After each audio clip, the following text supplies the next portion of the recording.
जी अस्सलाम वालेकुम जी दोस्तों, अकरकरा की काश्त जो है वो आपने इस तरीके का बेड बना लेना है।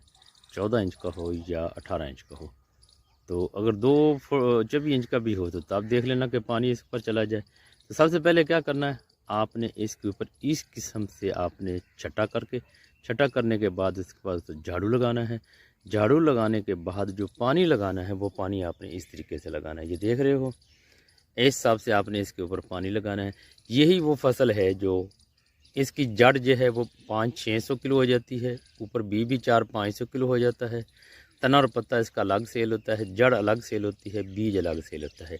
ये तीनों मिलाकर ही इस तब ही जाकर ये 15 लाख, 20 लाख, 25,000, 25 लाख, 40 लाख तक पर एकड़ हो जाता है।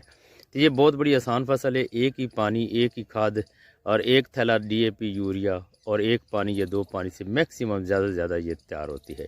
तो इसको काश्त करें, रवायती फसलों से हटकर गैर रवायती फसलों की तरफ आ जाए।